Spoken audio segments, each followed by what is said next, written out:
Ok, Pablo, es tu tiempo. Bueno, perfecto. Bueno, buenas tardes o buenos días según donde estemos y bueno, gracias Daniel por la presentación, gracias a todos por la asistencia y bueno, en efecto esta charla es sobre lo que dice el título, ¿no? Es sobre un fenómeno un poco extraño, ¿no? O inusual que se relaciona con Chiloé y bueno, yo preparé una presentación que a lo mejor es lo más fácil o interesante para ver, en vez de escucharlo uno solo.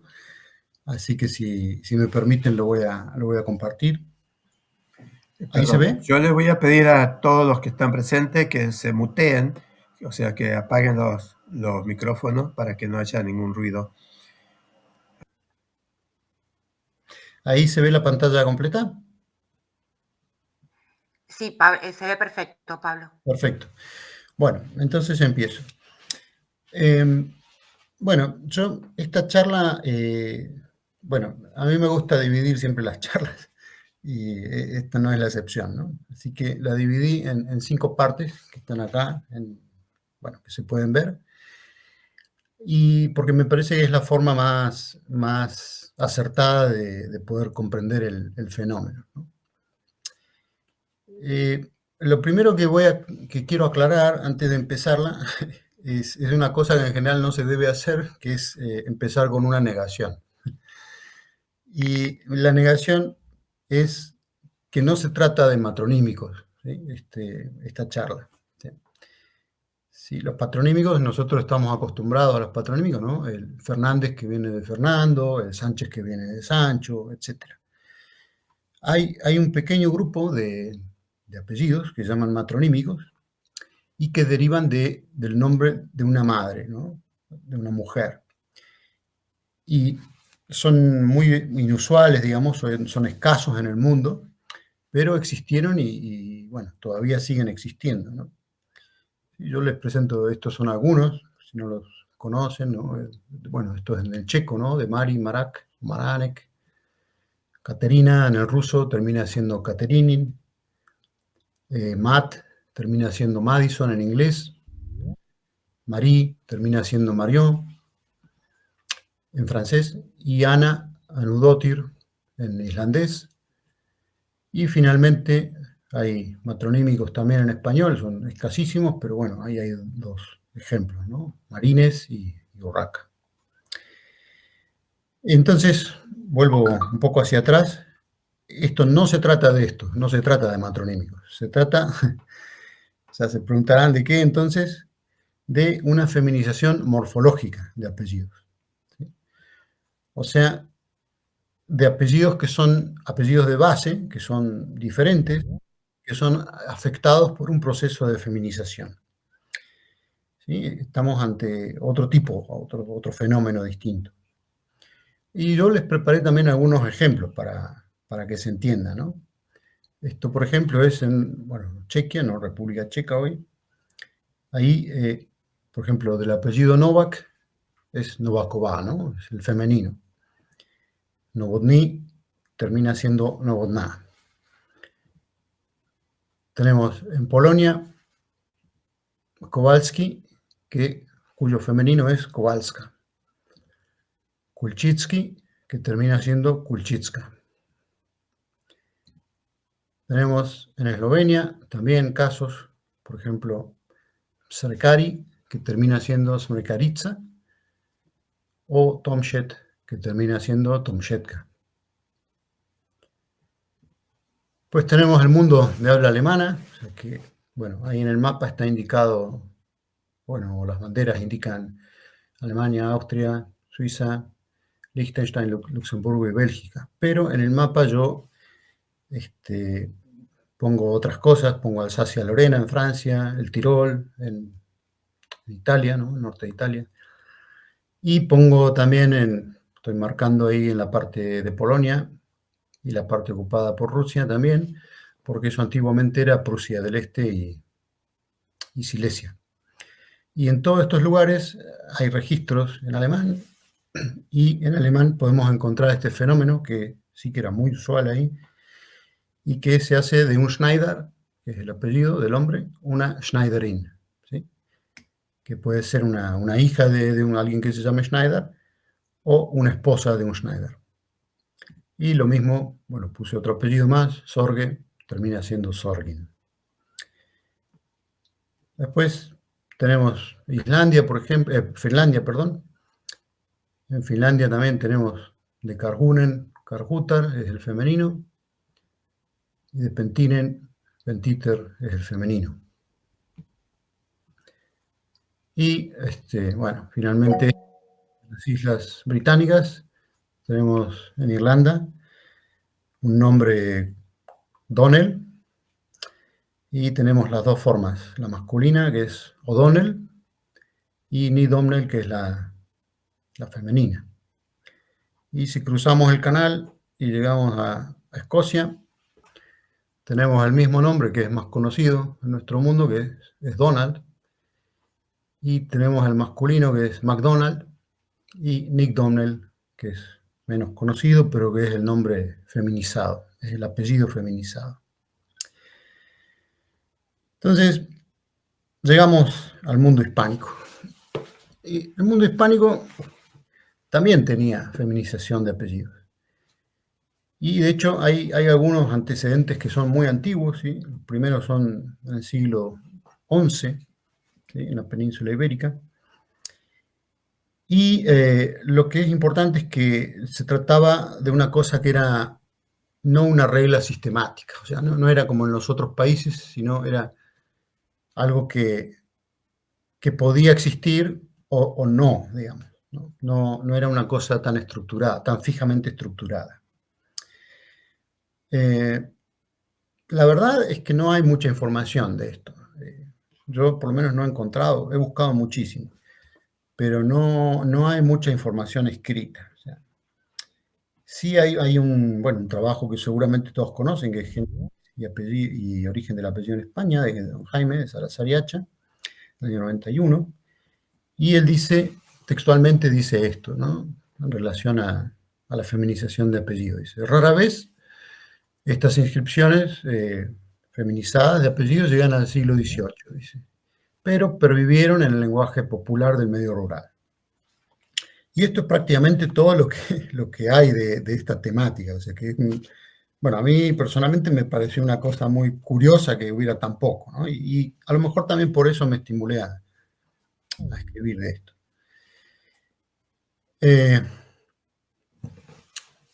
Mi idea no es hacer un discurso sobre Chiloé, ¿no? Pero sí me parece importante que, digamos, dar un pantallazo para el que por ahí no lo tiene muy presente, respecto a la situación histórica que tuvo Chiloé. Chiloé, para el que no lo tiene muy presente, ¿sí? Es una zona cultural y geográfica e histórica, está más o menos en paralelo 42 sur, ahí donde está el círculo, no sé si se ve muy bien, ahí está un poco marcado. Y era en el tiempo, bueno, durante muchos siglos fue el confín de los confines, por así llamarlo, ¿no? Del mundo hispánico. Hay mucho adorno también a veces con estas cosas, pero sí hay una cosa, sí hay una palabra realmente que puede definir Chiloé durante mucho tiempo, es el aislamiento, ¿no? No solo porque estaba aislado geográficamente, ¿sí? Estaba aislado, de todo tipo, de todas formas. O sea, políticamente, industrialmente, socialmente, económicamente estaba aislado, siempre estuvo aislado. Y siempre recibió cosas y llegaron cosas, noticias y informaciones y de todo tipo de cosas, pero siempre llegaron con retraso y quedaron con retraso, o sea, se fueron con retraso también.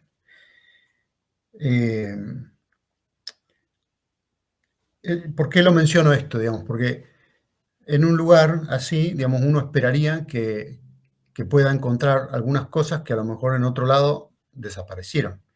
Y de hecho sucede así, o sea, y con muchas cosas ha sucedido así, ¿no? Y entre esas cosas, bueno, yo creo que esto que van a ver ahora también ha perdurado ahí. Sí, me gustaría hacer también una breve aclaración también sobre Chiloé. Ahí hay una ampliación con un mapa en miniatura de Sudamérica. Y la zona donde está el cuadrado rojo, la vemos ampliada acá. Chiloé no es solamente una isla, ¿no? O sea, es una isla grande, que es lo que se ve a la izquierda, y es verdaderamente grande, son más de 8.300 kilómetros cuadrados. Para darse una idea, entran tres ducados de Luxemburgo ahí adentro, o casi 4 Vizcayas. Y además de esta isla grande, hay una multitud un archipiélago, ¿no? Con una multitud de islas pequeñas, islotes, islotillos. ¿Cómo? Y además de esto, también hay una parte que pertenece a Chiloé, y que pertenecía antes históricamente también a Chiloé, y que es una parte continental, ¿sí? Es donde está Calbuco y Carelmapo. ¿Sí? Hoy día está integrado en otra división territorial eso, pero realmente pertenece a una misma unidad histórico-cultural, ¿no? Una misma entidad. En el centro pueden ver la capital, es Castro. Fue fundada en el año 1567. Y bueno, este es el lugar o la zona donde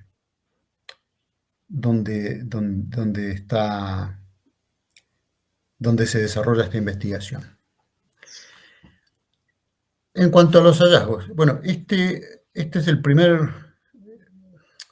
la primera imagen, digamos, no sé si lo ven ahí, es Narcisa Larcona. Bueno, fue la primera mención, digamos, que yo encontré a esto, hace muchísimos años, ¿no? Y bueno, yo lo anoté sin ningún objeto realmente, pero siempre anoté muchas cosas que no sabía para qué, pero me llamaban la atención nomás. Y bueno, lo vi y dije, mira, en vez de Narciso Alarcón, está hecho Narcisa Alarcona, ¿no? Y bueno, qué gracioso. Y lo anoté. Y bueno, fue pasando el tiempo y fui encontrando más de estos casos y los fui anotando. Sin ningún objeto, digamos, sin ningún fin específico.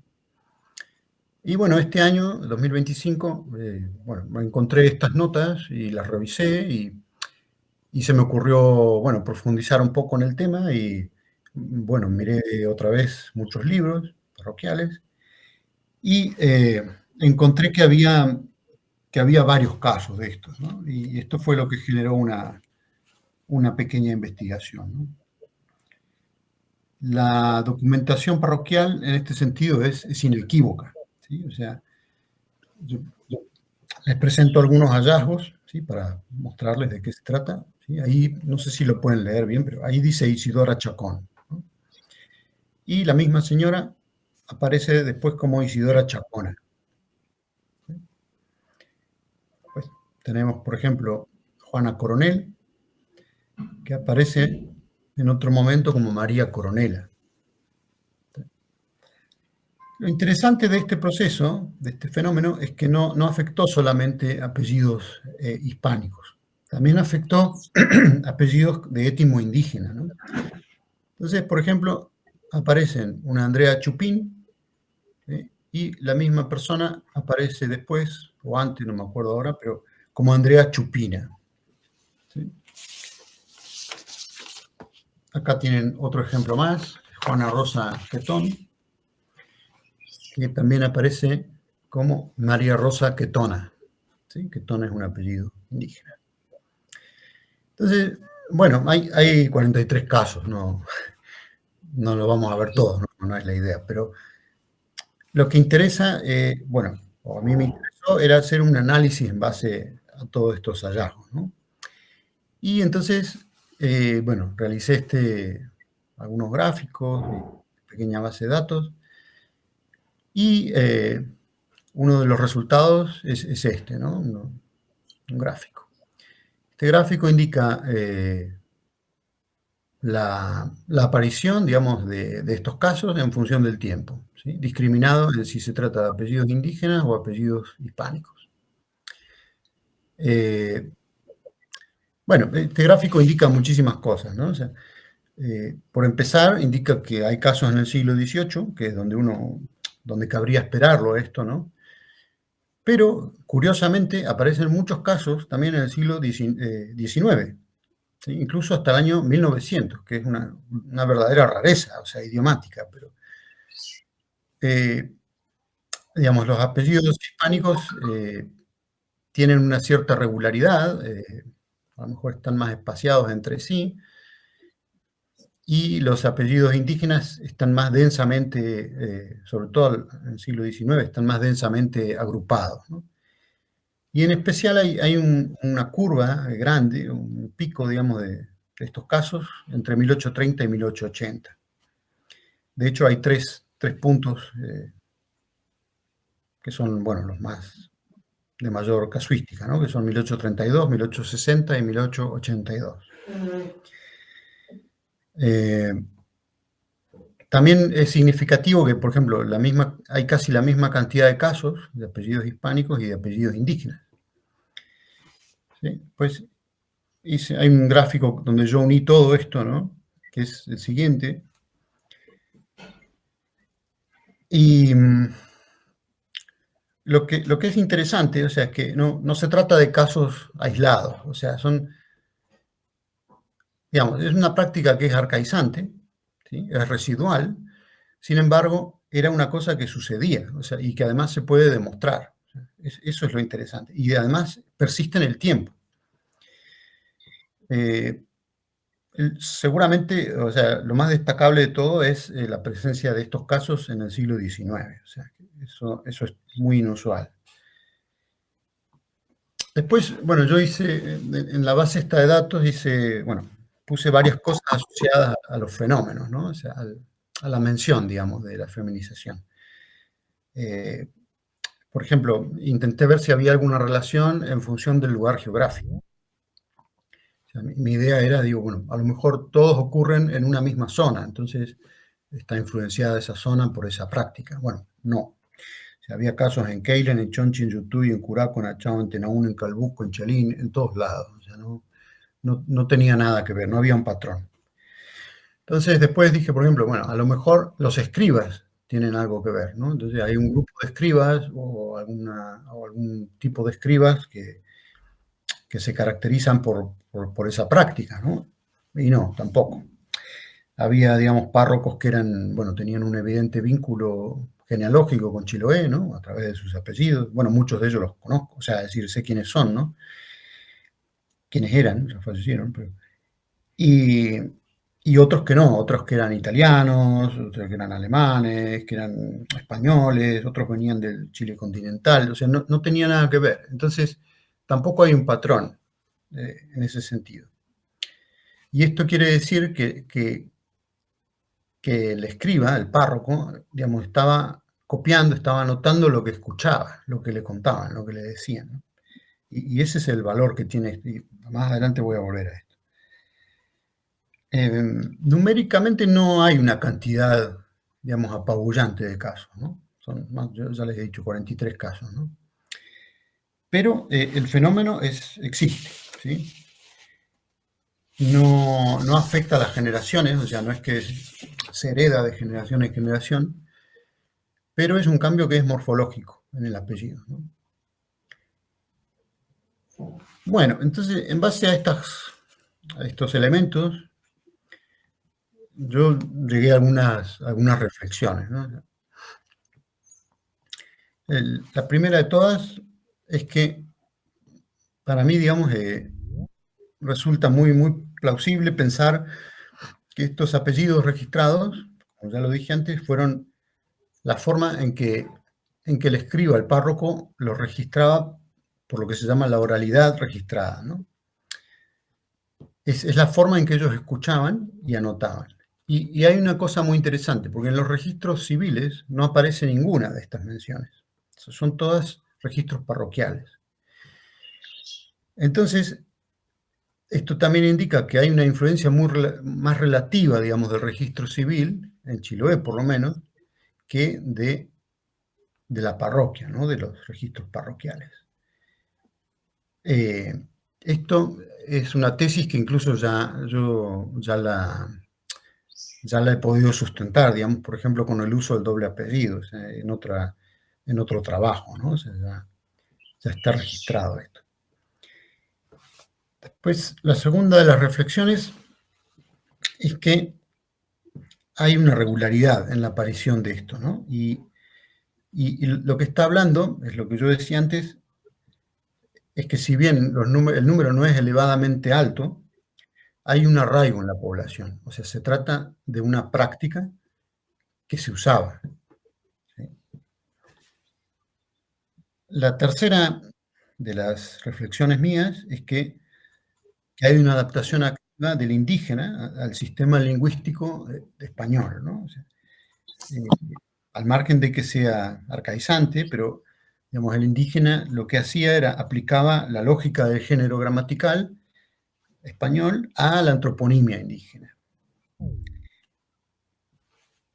La cuarta de las reflexiones mías es que esta feminización de apellidos funcionó como un sistema de representación identitaria femenina dentro de un sistema global, digamos, onomástico que estaba pensado para la continuidad masculina.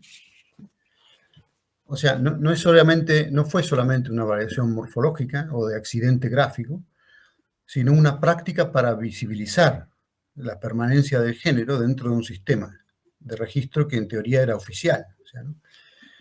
Y esto me parece interesante porque es como un ángulo que le da un giro a lo mejor distinto a la cosa, ¿no? Es como una intersección entre la onomástica y los estudios históricos de la mujer. O sea, ¿no? Yo, sinceramente, es el único caso que conozco en donde esto sucedió. Y bueno, en base a estas reflexiones, yo llego a algunas conclusiones. La primera de todas es que estos hallazgos aportan, digamos, a la historia lingüística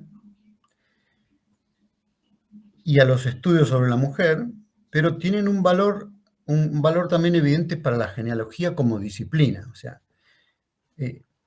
están muy ligados a la genealogía. Y permiten comprender, digamos, una dinámica social y cultural a través de los apellidos. O sea, y es como una faceta que uno normalmente podría desconocer, o sea, en un lugar donde no existe la feminización de apellidos, ¿no? La segunda de las conclusiones a las que llego es que en Hispanoamérica, bueno, es algo que ya se sabe, pero bueno, yo llego igual. O sea, el apellido no es una construcción, digamos, que sea rígida. Era una cosa que era flexible, que era móvil. Y yo siempre, y bueno, disculpen si ya me han escuchado otra vez, pero siempre lo digo, ¿no? Pero, digamos, el mundo hoy no es cuadriculado, ¿no? Y antes tampoco era cuadriculado. Y eso es lo que a veces cuesta, o le cuesta a la persona que hoy hace historia o genealogía, ver, ¿no? Que, por ejemplo, una persona en el pasado podía tener más de un nombre, ¿no? Incluso en un mismo documento. Y sin embargo era la misma persona, ¿no?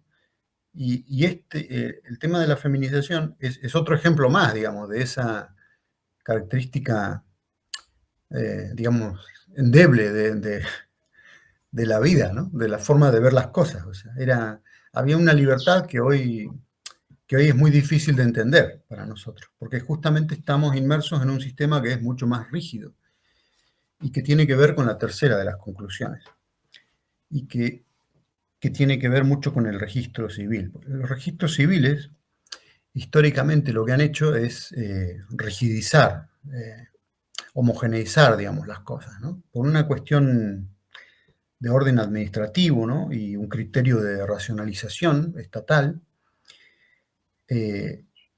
digamos, los registros civiles han destruido, digamos, cierta riqueza en la sociedad. Y una de las cosas que han destruido es esta, por ejemplo, la capacidad de encontrar un apellido feminizado, o sea, en el momento en que existía. O sea, yo no sé si tienen presente el gráfico, el segundo gráfico. El registro civil en Chile surgió en el año 1884. Entonces, y de 1884 hasta 1900 hay unos cuantos casos, o sea, de feminización de apellidos, pero son de registros parroquiales. Entonces, bueno, la conclusión es esa, ¿no? Y menos mal que existen registros eclesiásticos, porque si no, no tendríamos ni idea que hubiera pasado esto en Chiloé, ¿no? Y finalmente, la cuarta conclusión a la que llego, y siempre, y disculpen que ya estuvieron conmigo, pero siempre me achaco con eso, pero es la categorización del nombre y del apellido de la persona y el respeto onomástico que se le debe a las personas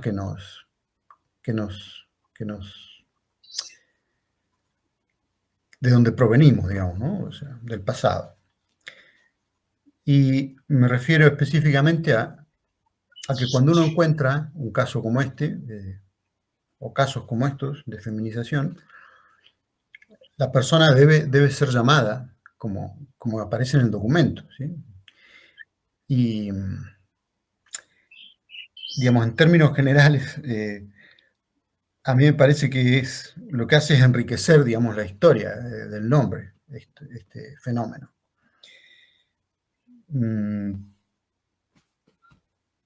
Hay unos demógrafos que se llamaban Brunet y Bidot, ¿no? Son unos franceses. Y ellos decían que el apellido es una forma de comportamiento cultural. Y yo, justamente ligándolo con esto de la feminización, o sea, yo coincido con ellos, es así, ¿no? Pero creo que justamente la feminización de apellidos en Chiloé es una reliquia, ¿no? de la evolución onomatológica. Y lo único que hace es un mecanismo de enriquecimiento, ¿no? Idiomático y onomástico. O sea, y volviendo a lo que dice esta gente, es una forma de comportamiento cultural que está enriquecido en la sociedad de Chiloé. Y bueno, básicamente es esto lo que tenía para comentar. Bueno, yo quería agradecer mucho al centro por esta posibilidad de juntarnos y de conversar. Y muchas gracias también a todas las personas que han asistido y que tienen interés en esto. Y bueno, yo por mi parte quedo atento a cualquier comentario que haya, si hay alguna cosa que se quiera comentar. Y prácticamente es esto lo que tenía que decir. Muchas gracias. Muy bien, muchas gracias, Pablo. No, excelente, un tema novísimo. Sí. Y además es muy interesante, ¿no? Así que sí, tenemos algunas personas que hacen algunas preguntas o que quieren hablar. Bueno. Así que ahora vamos a pasar a ese punto. Comenzamos a ver, creo que el primero que había levantado la mano es Aquiles Oyarzún, después Marta Roberto y por último Analía Montorfa, ¿no? En ese orden, por favor, si pueden ir preguntando y respondiendo. Marta fue primero, estimado. Pero está bien, ok. ¿Cómo? No, que Marta fue primero. Pero ya, no le quito más tiempo, permítame hacer la consulta. Cuando yo era pequeño, escuchaba mucho a mi mamá referirse a mujeres o familiares o relacionadas con el apellido feminizado. Pero jamás escuché a una persona referirse a sí misma con apellido feminizado. Ese es un antecedente. Así que, basado en esto, y que esto se circunscribe en un entorno social medio alto en términos de educación y relevancia social, ¿no será que, y esto le pregunto se lo pregunto a nuestro maestro Pérez, ¿no será que aquí se ocurre algo similar a lo que ocurría en el siglo XVI en Guipúzcoa, donde las mujeres, para todo en términos legales, necesitaban pedir permiso a su esposo por escrito, aunque ella fuera la propietaria de ciertos bienes o algunas cosas que por derecho podrían suponerse de ella. Eso ocurría así, que la esposa tenía que pedir permiso hasta que ella fue la señora de la casa, es decir, cuando era la titular de la casa en Guipúzcoa, País Vasco. ¿No será que estamos frente a situaciones en las que la señora Alarcona era reconocida por el cura como una persona que hacía de cabeza de familia? Yo no lo sé, sinceramente, pero bueno, la frecuencia, digamos, de los casos viene desde antiguo, ¿no? O sea, ya en el siglo XVIII. Y existe el antecedente, digamos, en la cultura hispánica, de que esto ya pasaba, ¿no? Como decía yo, en el siglo XI ya empezó a suceder. Pero a mí me parece que es más la supervivencia, ¿no? de algo, de un uso, que justamente por la cuestión del aislamiento, ¿no? Se siguió utilizando, digamos, en Chiloé, con la fortuna de que tenía tanto peso que influía, digamos, en los párrocos, o sea, que los párrocos lo anotaban. O sea, yo no me atrevería, digamos, a decir que tiene alguna otra cosa, implicancia, digamos, ¿no? Que ver con eso, pero bueno, podría ser una posibilidad a lo mejor.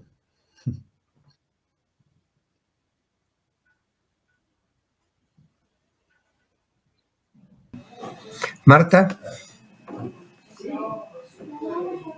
Bueno, Pablo, primero agradecerte, porque me pareció muy, muy interesante.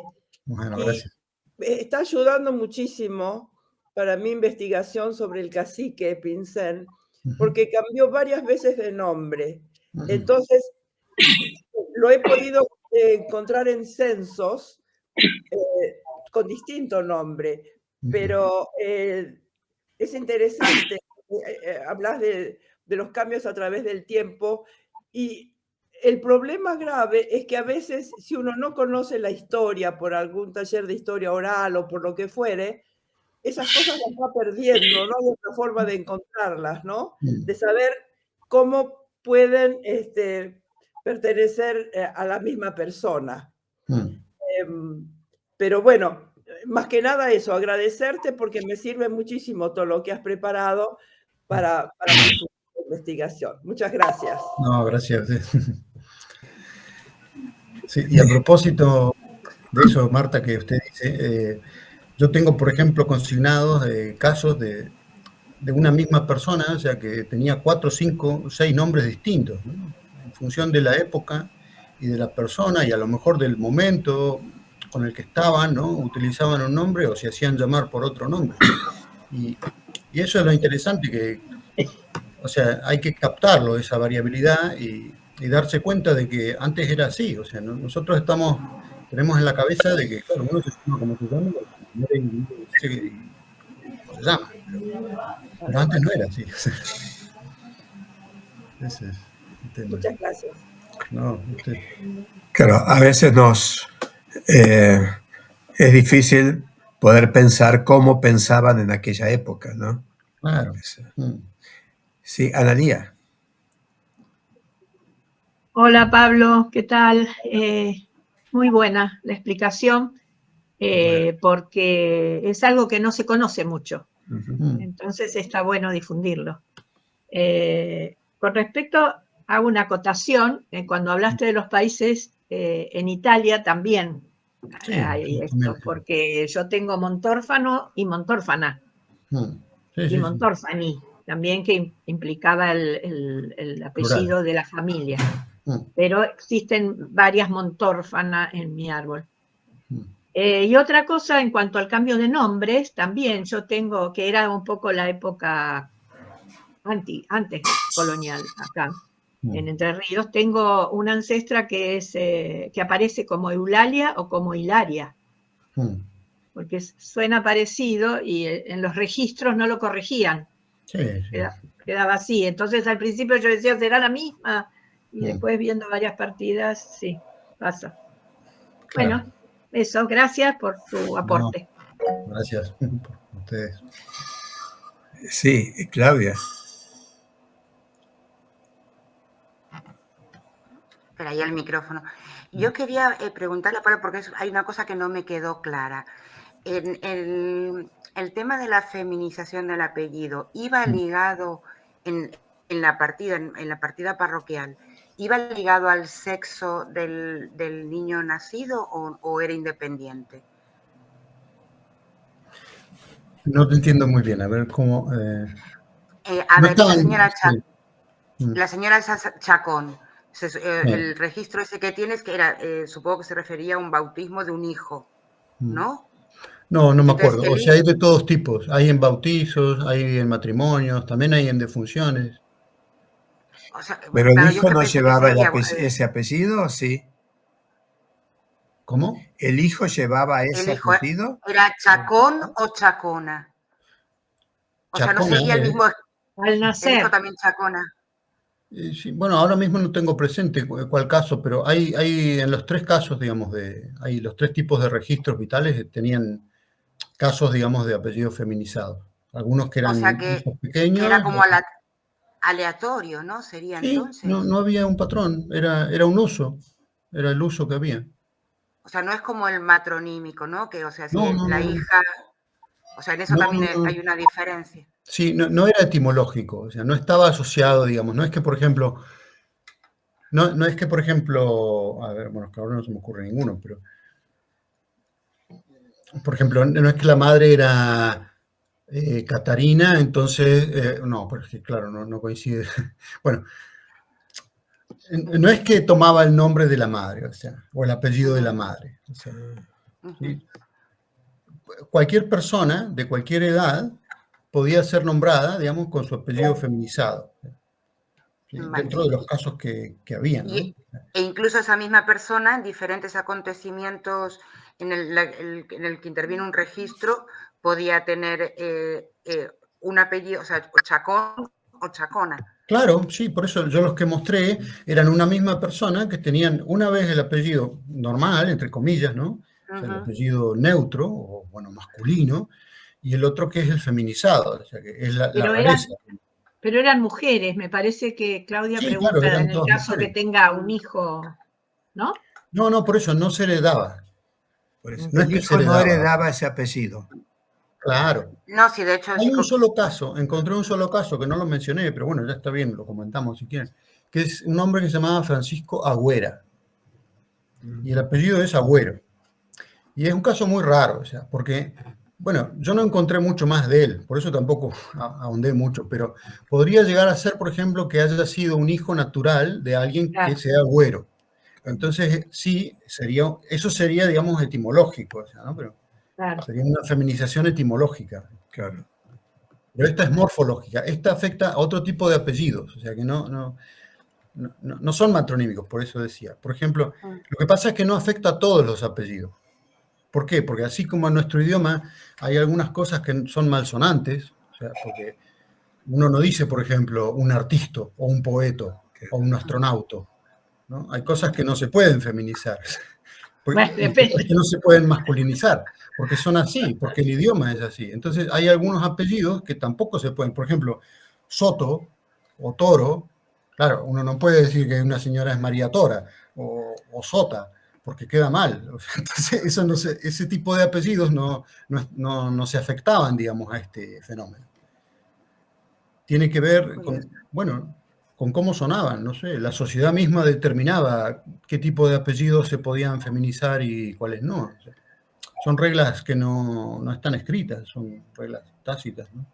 Me parece que era más el uso aleatorio. Sí. Hay mucho que tiene que ver con el habla popular, o sea, ¿no? Es una cosa que, yo qué sé, por ejemplo, me acuerdo, hay una señora que es Pilgún, ¿no? Rosa Pilgún, y aparece como Rosa Pilguna, claro, es como que le decían, ella es la Pilguna, ¿no? Una cosa así. Entonces, pero lo curioso es que está anotado, o sea, eso es lo raro, o sea, porque yo incluso ni siquiera digo que a lo mejor no pueda existir esto en el mundo rural, en otros lados. O sea, en Chiloé yo nunca lo escuché, yo he ido varias veces y nunca lo escuché en el campo. Pero Pero puede ser que a lo mejor hay algún país donde todavía se sigue usando esto, ¿no? Pero lo raro es que está escrito en este. Esa es la diferencia grande. Claro. No sé si el matiz también que comentaste, que acotaste, que luego no seguía las generaciones. O sea, claro, que eran se hechos pierde en la generación, sí. O sea, no perduraba el apellido. Claro, sí. Bueno, a ver, el caso sería, sí, no sé, yo no lo he encontrado, o sea, pero lo he revisado, pero no he encontrado mucho más que esto. Es una Muchas rareza. gracias, Pablo. Interesantísimo el tema, la verdad es que te quedas con muchos incógnitas. Sí. Raúl Linares, bueno, ¿estás ahí? Raúl. Ahí está, creo. ¿Se escucha ahora? Ahora sí, te escucho. No podía encontrar en el teléfono el microfonito. Bueno, disculpen. Ante todo, Pablo, felicitaciones, muchísimas gracias. Estos temas son importantísimos porque a todos nos tocan y a veces, bueno, nos da mucha curiosidad qué es lo que pasa con esto. En la tónica o en la línea que estaba hablando Analía justamente, también debo decir que en Cataluña es muy común, o era muy común, por lo menos en el área de Gerona, Villa de Tosa, donde yo he trabajado más, la feminización de las mujeres, ¿no? En este momento no se me ocurre, de los apellidos de las mujeres. No se me ocurre en este momento un ejemplo, pero tengo muchísimos. Así que creo que era bastante común esto, ¿no? Y por otro lado, también con respecto a lo que decía Analía, estos cambios que eran, como vos dijiste, Pablo, eran tan libres de hacerse, ¿no? Fíjense que mi antepasado, el primero nacido en Argentina, Agüero, justamente Agüero Linares, se llamaba Rudecindo, José Rudecindo, según digamos, la partida de bautismo de la Merced, y usó Rosendo. Pero inclusive cuando es albacea de testamentos, etcétera, se lo llama Rosendo. Nada que ver con Rudecindo, ¿no? Y bueno, qué sé yo, la costumbre le cambiaban el nombre, ¿no? Y así como eso hay muchísimo, bueno, por supuesto, ponerse los apellidos de los abuelos y todo eso era sumamente común, ¿no? Pero antes del registro civil, como bien dijo Pablo. Bueno, reitero mi agradecimiento, Pablo, un tema muy interesante. Un fuerte abrazo. Bueno, gracias. Sí, ahí lo que decís, bueno, justamente el ejemplo del siglo IX que yo comentaba, 11, perdón, justamente es, bueno, lo saqué por bibliografía eso, y es de Cataluña, ¿no? Ahí es una señora que aparece como Morena, María Morena, ¿no? Y justamente el apellido era Moreno, ¿no? Y sí que fue normal, y de hecho, incluso, por ejemplo, en Canarias, en el siglo XVIII también hay registros, digamos, de esto. O sea, digamos, esto fue, por eso digo, fue más normal incluso de lo que a lo mejor uno esperaría, ¿no? Pero y vuelvo a insistir en eso, o sea, lo raro es que está escrito y que hay un montón de casos en Chiloé y sobre todo en el siglo XIX. Eso es lo que, digamos, lo que sale de la regla, o sea. Pero fue una cosa normal, sí.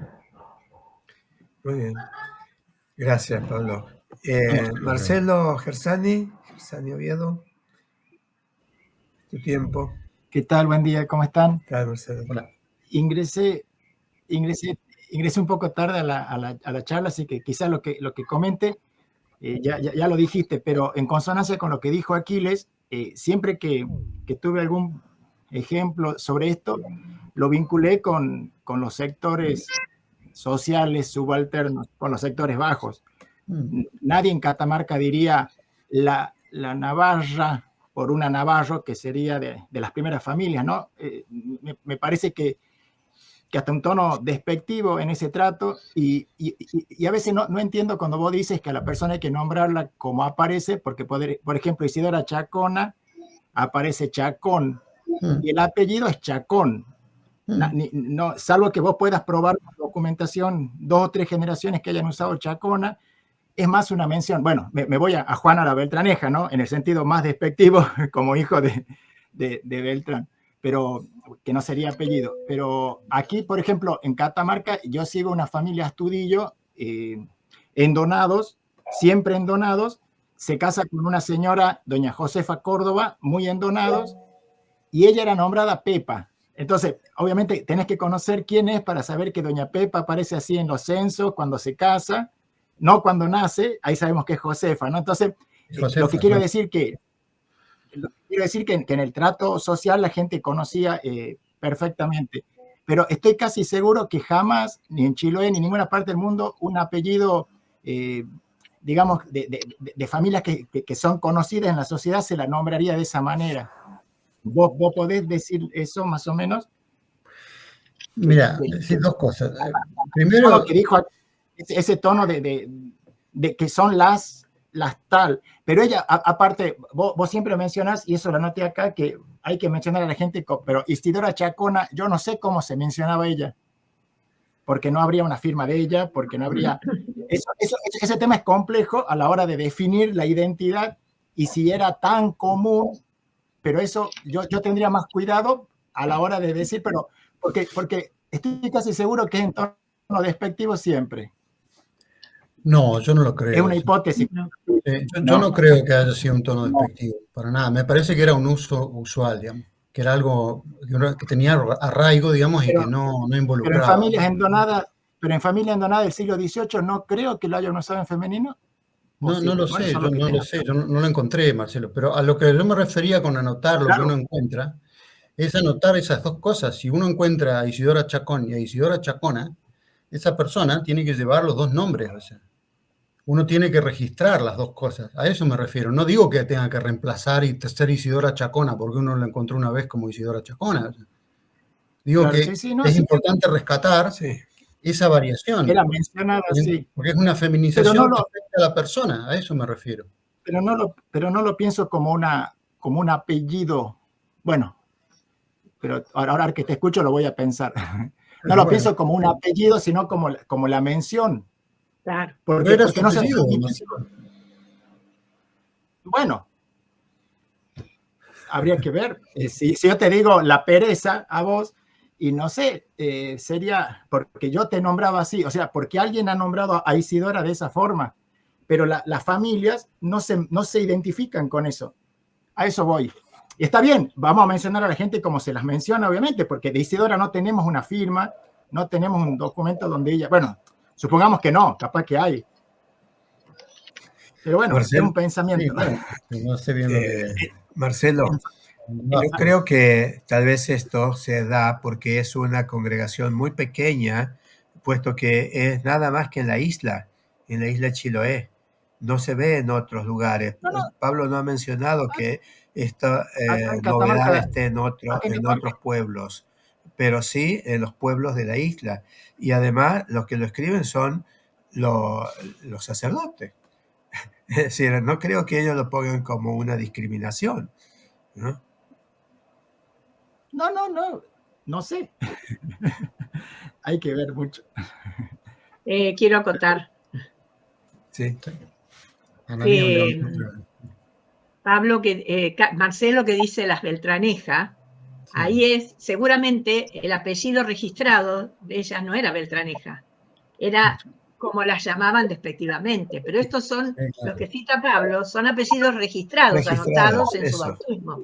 Sí, no son apodos. Claro. Sí, entonces, anotados por alguien, pero no anotados por ellos mismos. Eso es lo que hay que tener obvio, cuidado. Porque es el bebé. No sabes pero por eso pero puse todos los registros normales tampoco los anota la misma persona, o sea. Obvio. No, por eso digo. Como te menciono, no necesariamente construye un apellido.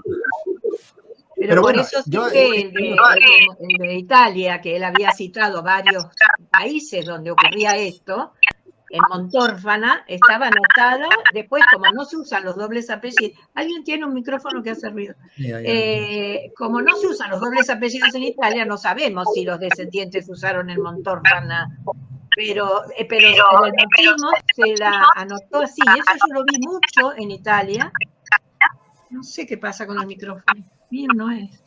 Lo vi mucho en Italia en varios apellidos, no solo en el mío. O sea que es una costumbre, era una costumbre de anotar a las mujeres con la feminización. Y por otro lado, no sé si estoy equivocada, pero Pablo investigó en Chiloé, pero no sé si en otros lugares de Chile y de Argentina sucede. Sí, no sé, yo lo dije eso, que no, Claro. yo lo he encontrado ahí, o sea, es lo que yo estudio, pero... Yo lo que creo es que era una costumbre de la época feminizar el apellido al anotarlas. No era algo despectivo ni nada, era una costumbre. Ese es mi aporte. Pero no en las familias conocidas, Pablo, en las endonadas. Porque cuando encuentres un caso ahí, porque el apellido era una marca. Marcelo, pero no lo sé en otras geografías. Sí. O sea, pero para mí eso no es un elemento para decir que es despectivo. O sea. Claro. Bueno, use justo esa palabra. Más a familias a lo mejor más humildes, puede ser, eso sí, pero no entiendo, pero no es para que nos pongamos, nos molestemos, es una opinión, si no estoy molesto. Yo creo que dato en contrario sería encontrar una familia endonada de varias generaciones donde el trato, a eso voy, el trato, digo despectivo en el sentido de que los menciono a esto que no sé bien si eran los Gómez, los López, los González, a eso voy, pero nada más que eso. Es solamente, o sea, salvo que se encuentre una familia descendiente de conquistadores súper conocida, que estoy seguro que nadie le diría la Errázuriz esa, no sé, los apellidos chilenos que son largos y muy vascos, no sé, la Larraína, ¿viste? Porque estoy seguro que la Larraína sería una hija bastardo o fuera del círculo legítimo. Pero es solamente una opinión y en una próxima charla. ¿Por qué le van a decir la? Si le dicen la, para mí ya es despectivo. Bueno, pero para otros no. Pero para otra gente no. Pero para otra gente no. El despectivo podría depender de cómo se lo tome cada uno. Sí, justo es esa palabra que puede ser fuerte, pero en un sentido de que no me importa tanto ese apellido, esa familia. A eso voy. El apellido era una marca que hasta si alguien se entera que se nombra así sería un problema, a eso voy. Quien no se enteraba era porque no sabía cómo se los nombraba en los documentos. Como la Chacón, estoy seguro, digo, pero no lo conozco. Igual llegué tarde a la charla. No, yo creo que no, o sea, no coincido del todo, Marcelo. Me parece que era una práctica que tenía arraigo y que no involucraba, digamos, una cosa despectiva. O sea, a lo mejor sí, por ahí. Lo que pasa es que es un poco difícil decirlo porque Chiloé, digamos, en estos siglos, incluso en el 19, digamos, no tenía una gran estratificación, digamos, y sí, por ejemplo, el hecho de que existan apellidos indígenas, o sea, uno lo podría pensar en relación a eso, ¿no? Lo que estás diciendo vos, pero si también existen apellidos hispánicos, o sea, claro, ya se derrumba, digamos, eso como tesis.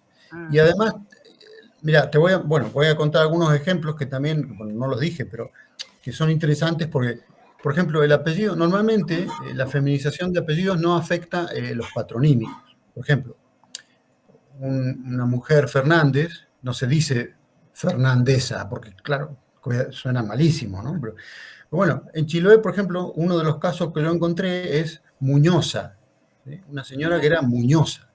O sea, Muñoz es un patronímico, o sea, entonces, y fue feminizado, o sea, es una rareza sobre una rareza, digamos, sería una cosa muy rara. Y yo no sé, yo sinceramente no creo que haya sido despectivo, o sea, me parece que justamente el oído institucional, se llama oído institucional, eso es que la gente, el párroco anotaba lo que estaba escuchando, o sea, y le decían, ¿cómo se llama esta señora? Clara Muñoz, bueno, Clara Muñoz, no se ponía a pensar si estaba, no sé, yo no cuestionaba. No me imagino. Esas son opiniones tuyas como son las mías. Y aparte de decir que un apellido te suena mejor o peor, pero es porque a vos te suena Fernándeza mala. A mí Chacona me puede sonar horrible si soy Chacón. Claro. Que a mí le digan Chacona. Eso nacía en el seno de la sociedad. De cómo te suena al oído a vos, Fernándeza, Muñoza, pero... No sé, por eso es lo que digo, eso nacía en el seno de la sociedad y la sociedad decidía, digamos, o sea, si se feminizaba el apellido o no, digamos, y hay algunos que seguramente no se feminizaban por malsonancia. Pero además no creo que los usaran después el apellido feminizado. Claro, a eso No lo voy, usaban. solamente la No mención en el sabemos. documento. Falta, Sí, Claudia. yo me he falta limitado a investigar. investigar y a anotar lo que vi, pero... Hay que investigar más. Para la segunda Y no- parte, Pablo. A ver, Claudia. Yo le, Claudia, No, yo o le que quisiera cada uno preguntar investigue en a su Pablo, región. le quisiera preguntar a Pablo, a ver si, porque él tenía un Sí. gráfico que, si no recuerdo mal, era más o menos desde 1840 hasta antes de 1920, pero bueno, dijiste que el registro civil era 1884, o sea que en ese periodo es donde detectaste una mayor incidencia de la feminización de los apellidos. Sí, ¿no? de Más 1830 o menos. al 80, sí. Vale, entonces yo te pregunto, porque claro, yo no vi las actas tampoco, ¿puede tener relación con el hecho de que digamos que la persona a la que hace referencia a la partida haya sido viuda o algo por el estilo, tal como pasaba en Cataluña antiguamente, que se feminizaba el apellido? El párroco lo hacía con algunas viudas. No, hay algunas que son incluso contemporáneas. Por ejemplo, en el momento en que se casa una persona. Entonces, claro, la persona está viva. claro. Otros, por ejemplo, es la madre de alguien Ah. bautizado. Entonces está viva esa persona. No es que Pero era viuda, la madre era viuda. No, en el bautismo no era viuda, no, claro. Ah, en su bautismo, dices. No, en el Claro, bautismo no, de la criatura, por ejemplo, ¿no? Aparece la madre con un apellido feminizado. O sea, la criatura tendría 2 días o 3. O sea, nunca tardaba mucho más que eso en bautizar a una criatura. y no pudo haber sido viuda. No era viuda, Yo creo que no, pero estaba no. con padre el niño. Pero decir. Claudia, hay en casamientos, ¿verdad? En algunos casamientos. Claro, hay en casamientos también, por eso. Sí. El que se casa es Es viva. que sé que en Cataluña justamente también hubo, antiguamente pasaba que los párrocos feminizaban los apellidos en casos de viudez. mujeres, claro, de mujeres viudas. Mm. Digo, a ver si es que era casualmente el mismo patrón. Porque además me llama la atención lo que comentabas, que eran apellidos hispanos y apellidos indígenas, que es lo curioso. O sea que la mano del cura es el que realmente tiene la respuesta, ¿no? Al patrón que seguía. Sí, yo creo que el cura notaba lo que escuchaba. O sea, el cura le decían, se llama María Mañana, bueno, María Mañana. Y claro, y otras veces aparece como María Mañana, o sea, sin Mañana, ¿no? O sea, el cura estaba, digamos, recibiendo la información, no cuestionaba, digamos, el apellido en ese sentido, me parece a mí, ¿no? Pero, no, yo creo que los padres dirían el apellido del varón, del padre varón, y el cura lo feminizaba. Para mí sucedía eso. sí, no, yo creo No que creo no. que el padre dijera, mi hija es chacona, si yo soy chacón. No me No, parece. por eso digo, él recibía la información que le daban, pero... Claro, pero si a él le daban chacón, porque el señor se llamaba Chacón, para mí el cura era el que ponía chacona porque era una nena. No creo que el padre dijera chacona para mi hija, si él era chacón. No sé, me parece que debería ser así, es más razonable, porque el padre, el orgullo del padre que lleve su apellido. Sí. De bautismo específicamente no habían muchos de estos casos. O sea, la mayoría de las veces incluso son, por ejemplo, cuando se hacen mención de los hijos, ¿no? Y mencionan a la madre, ¿no? O a la suegra o así. De defunciones hay algunas, pero ni siquiera son muchas. Pero muchas veces aparece, por ejemplo, como una madrina, ¿no? O un testigo, ¿no? Y aparece esta persona ¿ya? Con este apellido. Es algo muy sutil, digamos, ¿no? Es una cosa que uno se encontraba, o sea, yo ya le digo, yo me pasé muchas veces, que claro, como estaba buscando, por ejemplo, una partida, a veces ni miraba a los testigos, y claro, buscaba solamente eso, y claro, tuve que revisar todos los libros de vuelta, y ahí empezaron a aparecer más casos, ¿no? Pero... Y no era una regla fija. Claro, no, era una cosa que sucedía, digamos, ¿no? Las causas, a lo mejor hay muchas cosas que nos exceden, digamos, ¿no? En este momento para comprender esa sociedad, ¿no? Como decía Marcelo, ¿no? Es difícil, ¿no? Y volviendo, perdón, a lo que decía Marcelo antes, que, digamos, en el pasado en Chiloé no había una gran estratificación, digamos, en términos sociales, o sea, no, más bien era una cosa muy uniforme, digamos, ¿no? Entonces, Sí que es verdad que yo no he encontrado, digamos, gente que a lo mejor usaban el don o el doña, y a lo mejor es porque no se usaba, pero también a lo mejor puede ser porque faltan registros, ¿no? Yo no lo sé en ese sentido, ¿no? Incluso los registros empiezan en 1706, más o menos, en Chiloé. Y claro, de ahí hacia atrás también hay cosas que uno no desconoce, ¿no? Porque al no tener registros tiene que ir a otros lados, ¿no? Tiene que ir a otras fuentes, ¿no? A registros de encomiendas, etc. Y entonces hay como un hueco, digamos así, documental que falta, digamos, de Chiloé, ¿no? Pero bueno, lo que sí aparece es que cuando aparece, aparece. O sea, eso es lo que... A eso vuelvo, ¿no? Claro. O sea, hice lo que pude con lo que aparecía, con lo que no aparece, que claro, yo no lo sé, ¿no? En ese sentido no puedo saber. Bien. ¿Hay algo más? ¿Algún otro comentario? Porque ya estamos en hora de finalización. Bueno, les agradecemos mucho la presencia de cada uno de ustedes y gracias, Pablo, realmente muchas gracias por este importante tema. Muchas gracias. Así que te felicitamos por todo este trabajo que has realizado. Bueno, gracias. Y gracias por estos debates que son enriquecedores. Bueno. Salustiano quiere decir algo, me parece. Bueno, levantó la mano. Estás muteado. Ahí me escuchan. Ahí sí. Lo poco que he escuchado me encantan estas inquisiciones, y plantear esto un sábado de la mañana sigue siendo un lujo que nos permitimos algunos de todo el universo de público posible que hay. Y te agradezco mucho, la verdad que interesantísimo. Ya, si queda grabado, seguramente me despertó la curiosidad esta investigación tuya. Y pensaba en esto que hacen los rusos, que también feminizan los apellidos, ¿no? Así que capaz que, bueno, será alguna influencia inconsciente, pero interesantísimo, muchas gracias, pero prometo escuchar la charla grabada. Un gusto verlo a todos, los saludos. Un gran abrazo, Pablo. Bueno, gracias. Perdón, pero no puedo con mi genio. Mi cuñada era lituana, el padre era alemán, el padre era Günther, y el hijo en Lituania, los hijos nacieron en Lituania, el hijo se llamaba Ginteris y mi cuñada se llamaba Ginterite, pero el Ginterite lo mantuvo toda su vida, o sea, es distinto que acá que no sabemos, pero es curioso lo de los apellidos rusos, lituanos, eslavos, sí. Bien, gracias, Analía.